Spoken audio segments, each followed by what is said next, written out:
How are you? I'm sorry? How are you? Uh, I'm fine, thank you. How about you?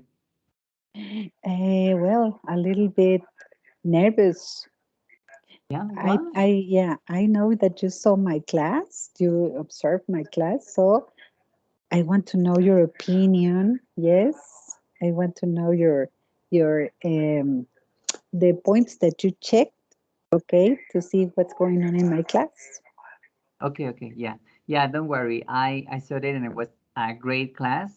But well, I could check that it's a mixed level group because well, I saw Arturo and Gabriela, Orlando, and they have different levels. But well, this is the institution, right? That, Right. and Mm-hmm. but well, here I could see that the signs of the level, Arturo uses a lot of Spanish and English. Uh, Yes. Sorry. he speaks English and Spanish since you started the course with them. Yeah, the thing I think that it has to do a lot with the age. You know, he's around 65 years old, so he has a lot of difficulties to get everything related in one language. Mhm. He has Okay. so many vices. You know, yes, to take Spanish and take the words from Spanish, and he's very stubborn. Yeah. Well, yeah, and the age, as you said, yeah, because well, when I saw him and when I saw Orlando, it was like, okay, yeah, they had like the same level and something like that. But when I checked Jacqueline, Gabriela, and Christian, it was like, oh my God, it was like, how possible is it? Because of course you try to give the class like in the same level, but one is very higher and the other is very low, and yeah. But well, I really like it. The I really like the class. But what I saw here, your strategy with this, with Arturo and with Orlando, is that you use control drills. So you gave a specific vocabulary and these words in order to use in class, and it was great. But do you do it every class? Because, for example, this vocabulary is very useful for Orlando and Arturo, but for Jacqueline and Gabriela and Christian, some of them they don't have problems with this vocabulary and they want to use other words. Yes, what I do in these cases is that, for example, we're talking about a specific topic, and we check the grammar, the basic grammar together, but then we do kind of role plays, okay, and I separate them in teams, and most of the times I take Jackie, Gabby, and Christian in one team, and I separate Orlando and Arturo. And when I am with them, I try to give them a specific vocabulary, like to make it easier for them to get the structure with uh, easy examples. Okay. And when I go to the other team with the other three, it can be less controlled, you know. They practice and they switch roles. So it's easier. It's easier for them because they don't have that problem.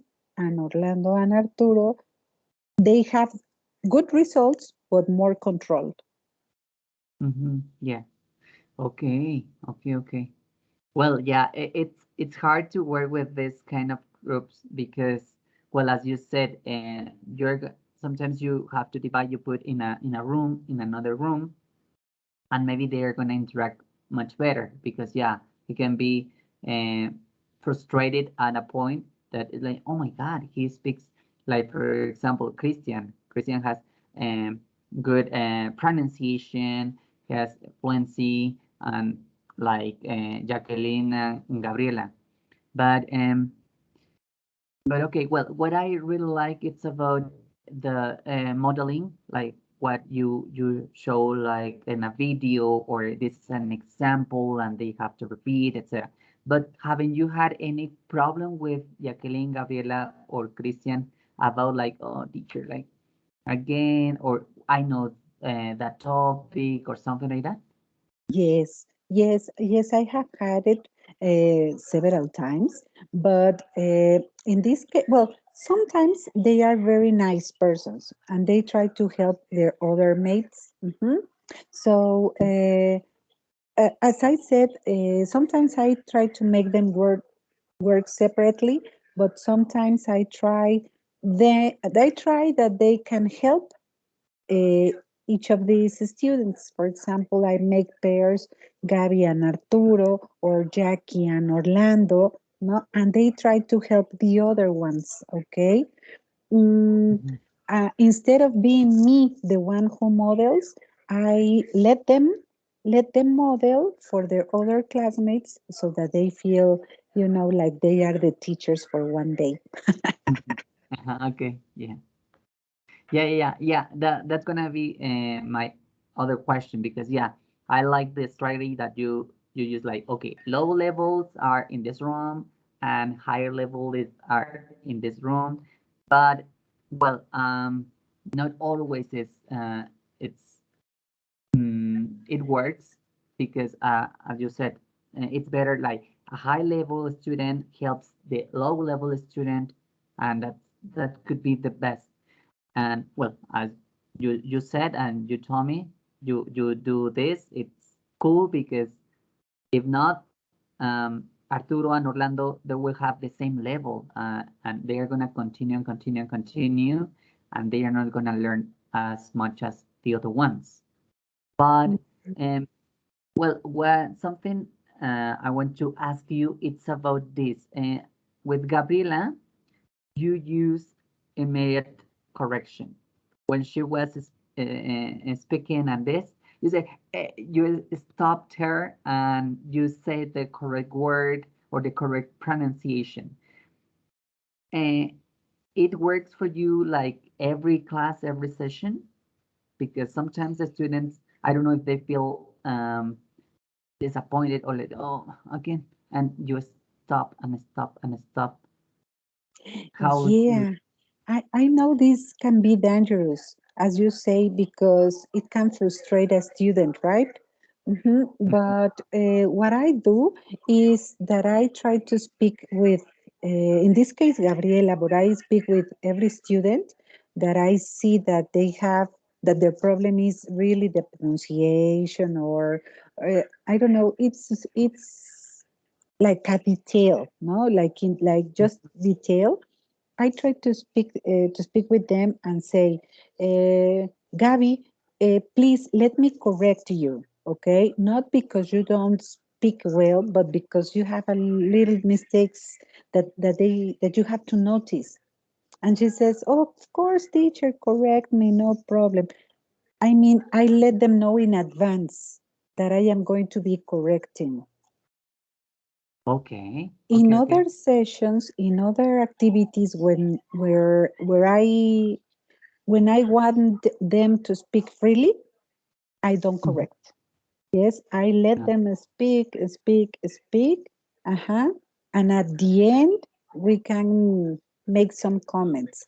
But it's depending of the activity, I think. Okay.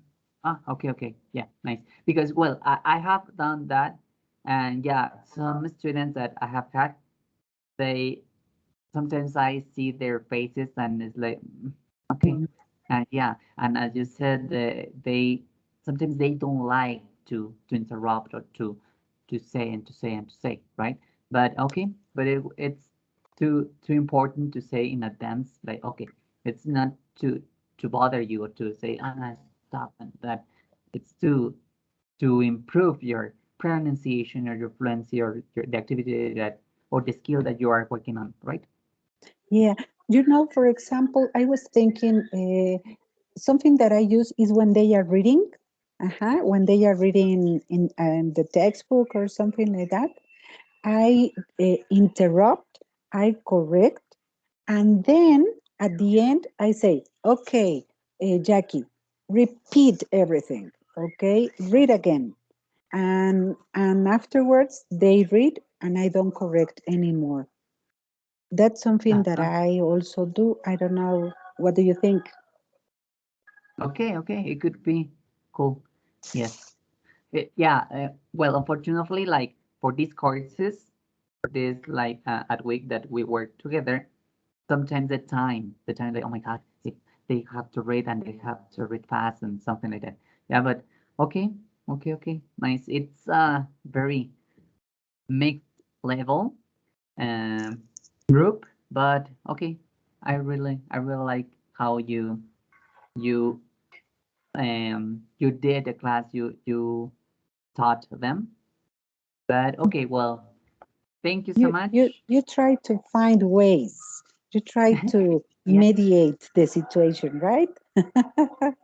yes, we are teachers, and sometimes we are like I don't know. We have many roles. Yes, that's right. But okay, Miss Sandy, thank you so much for this. Have a great day. Thanks to See you, you. teacher. Thanks to you. Thanks a lot. Goodbye. Bye.